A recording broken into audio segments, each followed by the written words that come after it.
Hi, I'm Tim Ellis. Thanks for joining us for Laneway Live. Tonight's guest always wanted to be a puppeteer until, at the age of 9, something happened. To find out what that was, check out his TED Talk in the links below.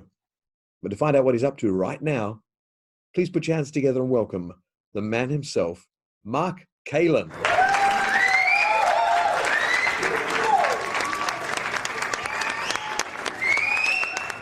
Mark Kalin, how are you? How's anybody? Doing good. What a good Under the circumstances, doing pretty good. And where are you located right now? Located in Reno, Nevada, which has been our home for 20 plus years. But I'm in the best internet we have, the best Wi-Fi is downstairs in our basement. So if you could actually see this casual setup, what it actually is, it's ridiculous. I have my computer up on a box, and but pretty good reception. That's weird. Reception. Do you say that anymore? Yeah, Is that like the antennas? I find it funny that like America, the most sophisticated country in the world, still has places like Reno with bad reception, bad internet reception. You're making fun of Reno? I'm not. I'm being empathetic. Reno is the Adelaide of the United States. What a great reference. Yeah, it is. I love Adelaide, as a matter of fact. But Adelaide's got good internet, so I'm sorry. Okay, well, we actually do too. It's actually, Reno's actually a wonderful place. We came here because we had a show here with Jeff Hobson called Carnival of Wonders, a 3-year contract. And we came from Vegas. And during that contract, we just realized we couldn't stand the idea of moving back to Vegas. Oh! Very good. How do you have that? Did you get that off the internet? Is that eBay? Kalin Ginger Hobson, there you go. I got this when I came and saw your show. It was honestly the best magic show I've ever seen. You know what? That is, you can't imagine how, first of all, how gratifying that is, because a lot of people say that. So my question is, why? Because it had everything. The three of you represented each aspect of magic, you know, the spectacle, the comedy, the beauty, everything was in the show. It had a storyline that people kept involved with, and it had grand spectacle as well as intimate moments. And the main thing, you connected with the audiences. Well, there was, yes, and there was a heart to that show. And you know what's funny, and here's something interesting that I've noticed about, because people would talk about that show in just like you did with it had this and all that. It actually was very simple. And I think it's something to learn, that people will fill in what they're looking for. I mean, there was not, you know, it wasn't that different. It was just different enough to be not the same as everything else. Yes. And when every illusion show was basically some form of, you know, the David Copperfield, you know, scenario with a close-up trick on camera, a little audience participation, you know, all that stuff. You know, we couldn't help but do something different. Plus, we had Joni Spina and Jim Steinmeier, and so with those people, you know, and I can remember when we were in our final rehearsals, and we had all these illusions and a script and some really great stuff. Plus, all these years of you know, Hobson had many years as a, I knew he was going to be funny, and I knew we could handle the illusions, but it was weaving it all together. And we were probably about a day before opening, we were watching rehearsal. I was standing with Joni, and I just was watching it. I go, "You think this is any good?"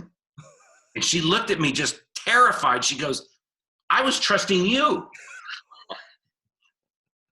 But it was good. It was very satisfying. From the moment where Hobson unrolls the poster, oh no, it wasn't Hobson, the person unrolls the poster and Hobson steps out of the poster. Yeah. The audience just goes, "Oh, like this is not a normal show. This is like a movie. It's like an experience. It's like a wonderful story of fantasy." And then at the end, where I'm not spoiling it because you're not doing the show, but the end where the whole backdrop just sucks into his briefcase and he picks it up and walks off, like the end of the Seven Faces of Dr. Yeah. Lao. It was such a perfect ending. Now that is so funny you referenced the Seven Faces of Dr. Lao. If I could go in that room right there, I'd pull out an old VHS that I got that was one of the inspirations for that show. In fact, it was watching that movie. And that's where, if you remember, towards the end of the show, there was the last section was called The Secret Lair of Fooling You, Yes. which is basically the 7 faces of Dr. Lao. Yeah. And yeah. Good reference.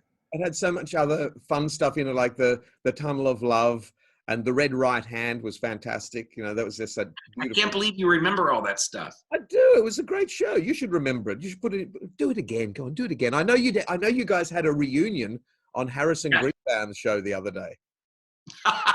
Well, we had a reunion prior to that. Obviously, the last time we did the show in a long run was in 2010. That was sort of a reunion. And then we've done the show for big corporate events and Indian casinos.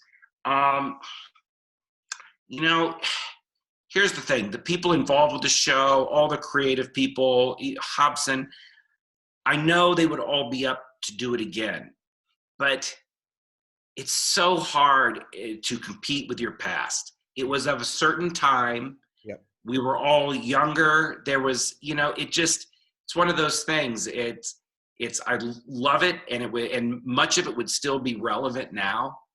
But do I really want to take that and try to redo it yet again, and then maybe not have it look the same or be the same or not have the same budgets? We had very good budgets back then because we had something that is almost non-existent, which was, in the casino business, a straight buy.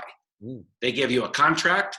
We were there for 3 years, and we were making a certain amount of money a week to produce that show, which allowed us to have scenery and the best light. We had all these elements. And you could focus on the show and not marketing the show, which was the best thing. Yes.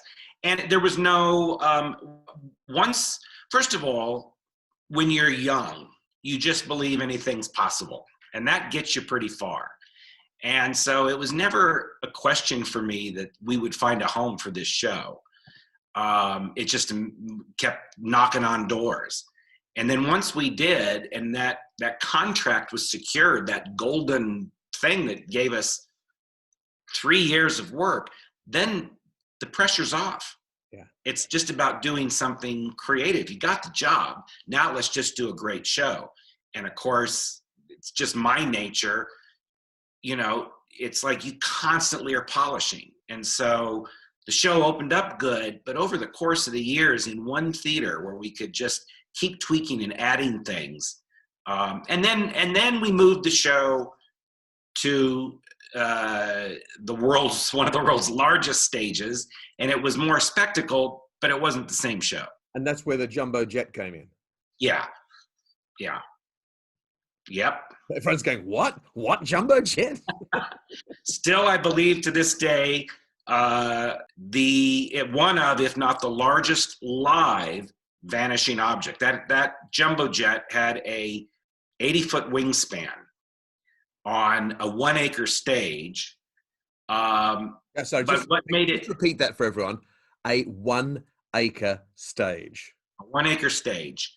And we had this intimate show that was in a 700-seat theater with a 30-foot proscenium. We'd been several years, and we had to move this show to this, 1,700-seat theater with a 1-acre stage with all this spectacle, and try to maintain the heart of the show.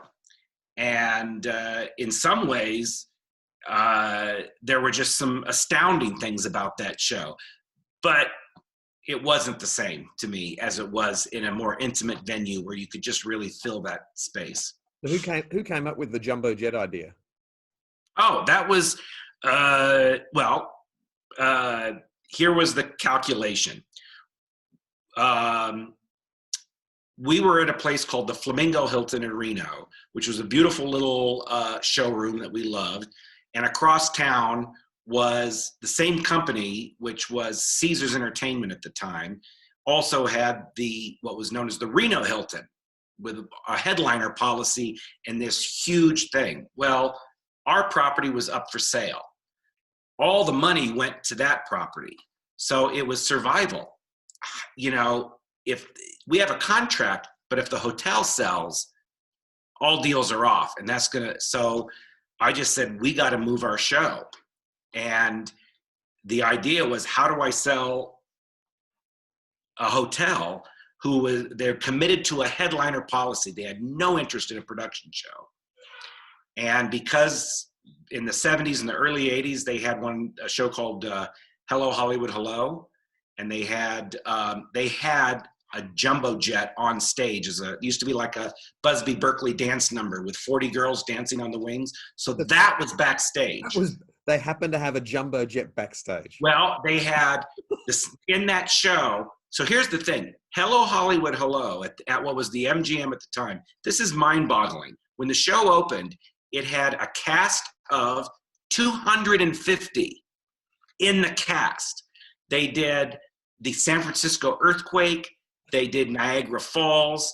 This was back when people were packing in Reno. They could do 2 shows a night, 7 days a week, and they had this spectacle. But of course, the economy changed. Everything shrunk down. They had this giant room with these unbelievable set pieces and props stored underneath. And one of it was this jet. This jumbo jet built by Lockheed, I think, and a set company. So that became the thing, you know. And I'll tell you, I can remember making the pitch, Carnival of Wonders, that table full of people, you know, they're on their phones and everything. And I'm nothing. I mean, I just think people are dozing off. And then I get to the last part. I got a little model of the set, and I said, we're going to do the largest live illusion in magic history, and we're going to vanish, you know, a jumbo jet. The marketing people, that perked them up. So it was a device to sell the show, to give us a big thing. Did you have a method at that point? That's a funny question. So we made the sale. We closed on end of December, and we were to open. By the time we made the sale, we had 5 weeks to move the show and create this illusion. And just 5 weeks. So I called out the big guns. I called Jim Steinmeier and Don Wayne, and they came up at the same time. I was like, guys, we got to do this. And I remember we're talking and everything. I said, you know, I'm going to leave you guys alone. I'm going to get lunch. I'm going to meet with some of the hotel people. I came back about 4 o'clock and they were standing on stage. I said, okay, what do we got? And they said, you know, we really have nothing. Because here's what's different. We see those tricks on TV. Yeah. That's one thing. Trying to vanish something that size, when you have somebody in the front row below you, a balcony there, people on the side, that's a challenge. But we did it. A lot of fabric. A lot of fabric. That's always the solution. A lot of fabric. Now, the first show I saw you in was Spellbound in Las Vegas. Oh, yeah. And since then, you've also done Before Your Very Eyes, Illusionarium, a whole bunch of other shows. But now you're more known for the Illusionists. Yeah, both. And, you know, satisfying because we get to perform with the Illusionists, which we enjoy. But also Ginger and I have sort of expanded, and we do a lot behind the scenes with them. Either creating magic, directing magic. Ginger, unfortunately, just when this whole coronavirus thing went down, she was on tour, and she was the resident director for the U.S. tour.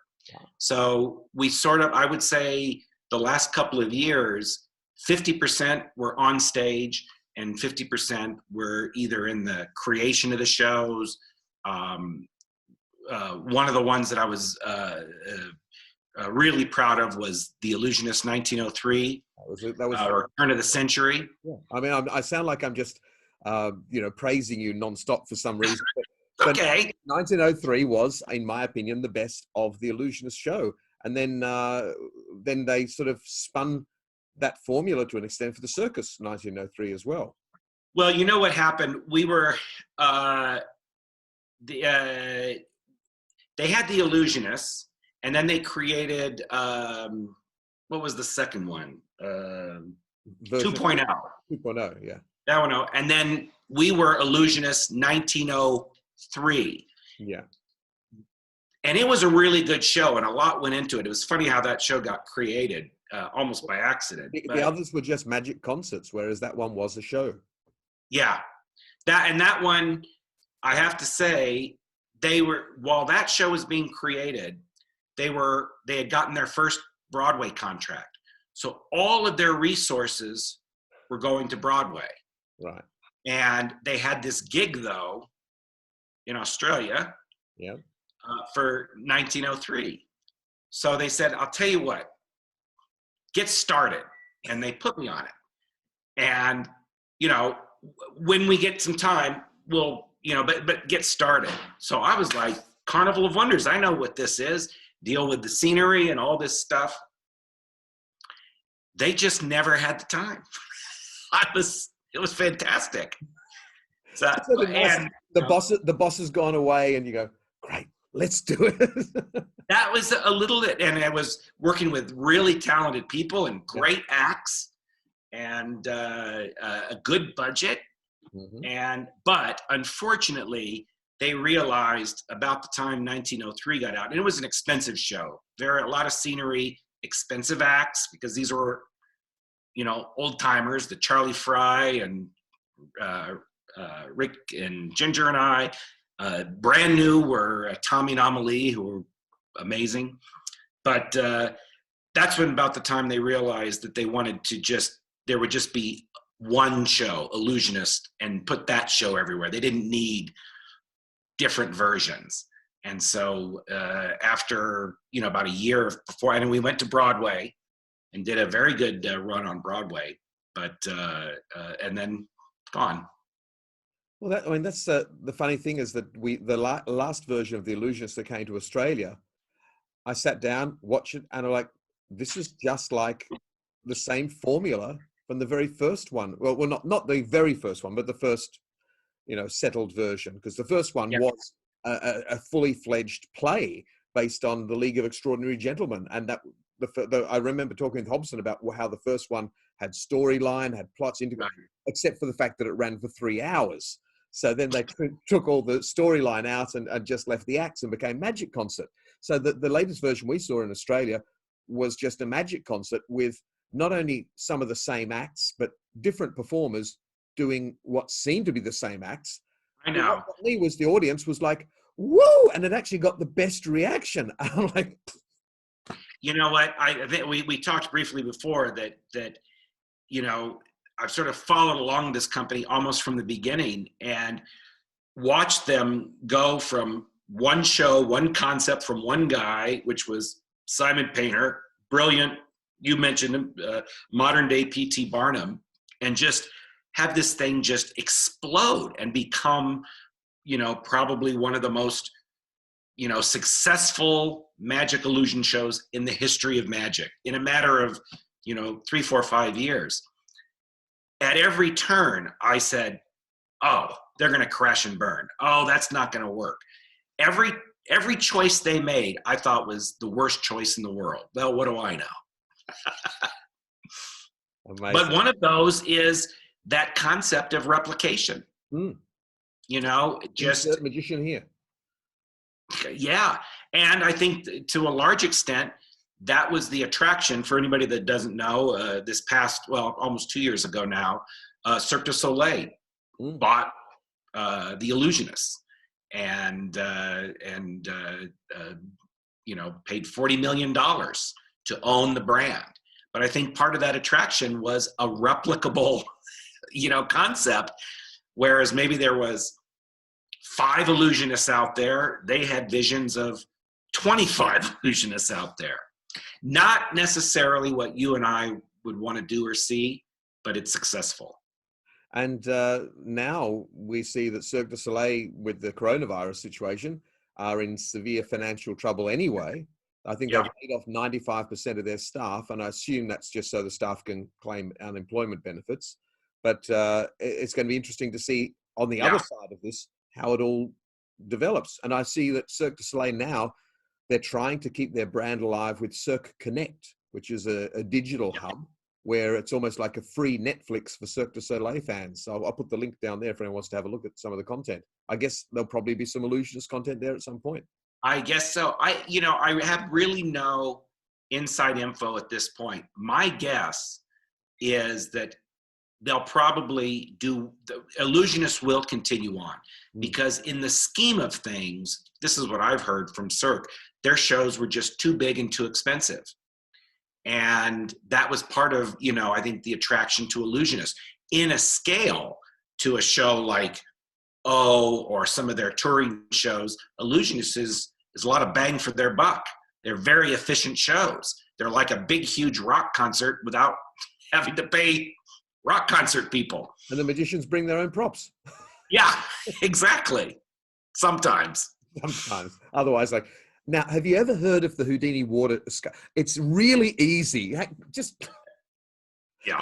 Speaking of that, Now You See Me was obviously a very popular movie series, which magicians have very mixed reactions about, mixed feelings about. Yeah, of course. You were part of the team who created a live version of it. And I assume there's a Houdini water torture in that as well. Yes, but a spectacular one that was actually a lot of fun to put together. Different. That was one of the projects I got to work last really close with Don Wayne, who unfortunately passed this past year. But just a brilliant guy, so many ideas. But yeah, Lionsgate had actually come to the Illusionists and said, we want to do a live version of our show. You guys seem to know what that is. It was a challenging project because Illusionists had always been one company and really one guy, which was Simon Painter, and a handful of people that sort of created these shows. But with Now You See Me, you had the Illusionist Company, and then you had Lionsgate Films, who were also part of it. And then you had the money, which the show debuted in China. So it had Chinese backers. So those were three entities that were all part of the mix. And actually the show was scheduled, it had played in China, it had not played for a year, and it was scheduled to reopen in Australia. And that gig got canceled because of the coronavirus. When was that? You've got an exclusive here. Where was? Oh, wait! I take it back. It was to go to Singapore, and then they were lining up a tour, which would have included Australia. But literally, I think 3 or 4 weeks from everybody going to Singapore, they all got word, show's off, we're not going. And yeah, and so who's in it, and is it more spectacular than the Illusionists? Boy, that's a complicated question. But I think it's also produced by the Illusionists, and I assume now Cirque du Soleil. Yes. Gosh, that's a complicated question and probably not all that interesting to answer. It had its debut in China. I was not there for the debut. I was not. I worked on the show for a year, and in the very end, I opted not to go to see the debut. Okay. Part of it was practical. Yeah. There were 3 creative entities and me. And at some point you say the last thing they need when they're, it was going to be a crazy opening, is one more person to be saying, no, I think you should do it like that. So I opted. So I think the show, they got it open. I think it did well in China. I don't think the show was quite what everybody had hoped it would be, and everybody was looking for the next time to sort of go back and repolish and follow the original vision. So it was successful. It made money, and the performers were great. Sabine Van Diemen, James Moore, Florian Sanve, and Ginger. Who am I leaving out? Oh, Enzo Wayne. Thank you. That's Ginger upstairs. I thought she was sitting next to you, being her invisible. No. But she is my brain. I know she's listening to me, and she wants to correct me on a lot of this stuff. So because she can't put the TV on. Well, That's good. You've got your own fact checker, your own real-time fact. Yes. Oh, sometimes against my will. So did they end up recreating the effects from the movie, like where they all jump off the building and turn into money? Well, I can tell you, we worked on that show for a year, and the biggest challenge there is, there's the movie, and they're not really real magic tricks. How do you take that and put that on stage, and you still have a budget and a time frame? So it's not like you're going to spend $50 million recreating the movie. We're talking about a touring show. So there were things that I was really proud of. The water cell was one of them, which Sabine did. An awesome prop, like a huge, tall, amazing prop.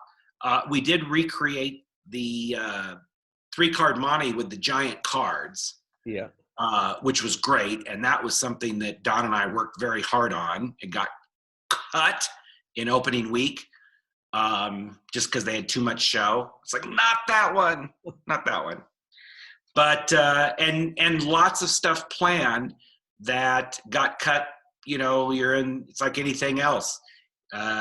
Jumping off the building, we were working on that. We had methods. We were making mock-ups and models, and then at some point you go, gosh, we only have 4 weeks left and this much budget, and so it was a challenge. It was a difficult project. What about the floating in the bubbles? No. Oh. I know. That's what's difficult. You have to make a choice. Yeah. What can you do? What's the audience going to respond to? What are they going to expect too? Yeah. It was tough. Well, we're looking forward to seeing it after this is all over. Yes, you will. It'll be out there. So while we are going through this coronavirus, now you mentioned that Ginger was directing overseas, directing Illusionists in America. I say overseas because I'm not there. On the tour. She was the resident director, which it's her job to go on tour and sort of handle the company and to oversee the artistic quality to the show. So immediately that was canceled. She had to come home. Where were you at the time? Home. So you've had no impact on the coronavirus. Had no. The impact is now Ginger's here. So it's worked out well for you. Much better. So your life has improved since the coronavirus. Yes, a little bit. Yeah. We were talking yesterday, and it was both in one moment reassuring and terrifying. I said, this is what retirement must be like. I'm going to go clean the garage. You're going to go work, trim the rose bush. We'll have a nice dinner, watch some Schitt's Creek. We did enjoy your visit last to Australia. I didn't get to see it, but I helped set up a lecture you did for Anthony DeMasi in his Magic. Oh, yeah. That was really fun to do. Yeah. We just love the fact that you guys are so sharing and so open, and you're such a great dynamic couple. But with that being said, I heard there are, I don't know if it's a good thing or a bad thing, but you have a daily morning habit. A coronavirus. Well, you better clarify that. People are going to get the wrong idea. Well, I'll leave it to you to clarify what it is. Well, yes. All you have to do is to go to Ginger's Facebook page or mine, because So here's what happened. There are these artistic, how would you describe them? You saw them. Explosions of magic. On our bed. Oh, Now no. that really sounds terrible. So yes, so here's what happened. Quite simply, I make the bed. It's something that I just have always done. I'm not a person, when I get out of bed, I don't like a messy bed. I don't like to stay in my pajamas. I don't have pajamas. So I've always done that. I had made the bed one day and I put the pillows how I thought, and I came back and I noticed that Ginger had rearranged the pillows in a very particular way, as she often does. She's very particular about things. And so so this is how she wants the pillows. I got it. So the next day when I made the bed, I did the pillows, but I thought I've got to add a touch. And we just had, if you look on there, there's one with just a little elephant from Africa, South Africa. And I stuck it there with the pillows, knowing full well that she's going to come in, she'll sort of laugh, but she will immediately pick that elephant and put it back. That's not how the pillows go. I took that as a challenge. So every day when I made the bed, I gave no forethought to it. I just went in my magic room. If you go through those things, you'll see spring flowers, you'll see rice bowls, you'll see all kinds of obscure things that I would just make something. And they got more and more and more elaborate. And then I didn't really have any sense for it. It was quite interesting. She posted all the pictures. She'd been taking pictures. And people commented, but it's the first time I saw all of them together, and they were really quite odd. So is it going to continue? Very timely question. So I didn't hear anything from your fact checker then. no, here's the thing. Once I saw them posted, I'm like, oh, now I go, oh, this is a body of work. Also maybe a little mental. And I had this writer's block yesterday. And I just did one. My last one wasn't my last one. I realized when it was done, it was my last one. Not something that we could put a picture of on the internet. You crossed the line and thus it was over. Yes, I'd gone dark. I in desperation, I had gone dark and I created something. I go, I'm sorry, I'm out. This is done. It's tie that up with a bow, move on. But anyway, they were fun to do and good laugh. Passes the time. Well, it's great to chat with you. Before we go, I want to find out though, what are your plans for the other side of this? Have you started planning, or are you just on pause? I think we're on pause. Just like everyone else, we lost tons of work, just gone. I think I'm probably a little less optimistic than some out there. I think this is going to take some time.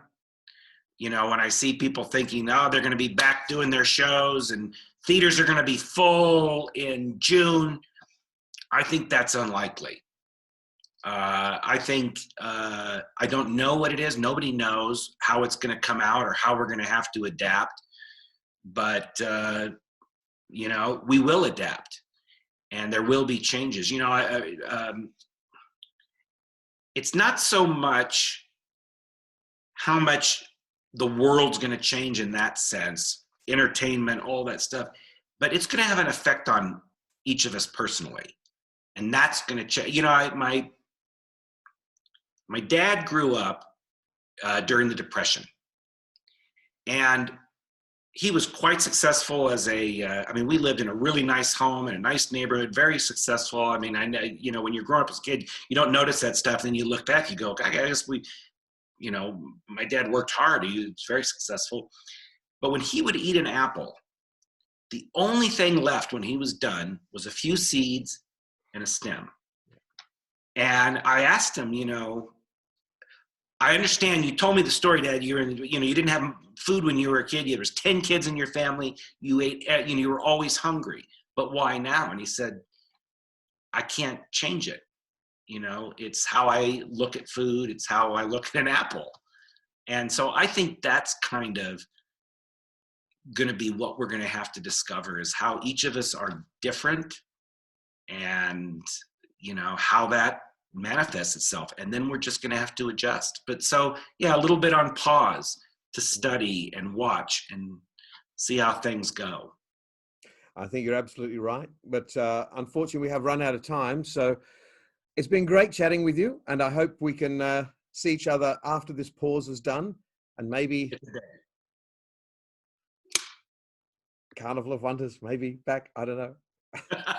Maybe. The new generation. Painful. Bye-bye.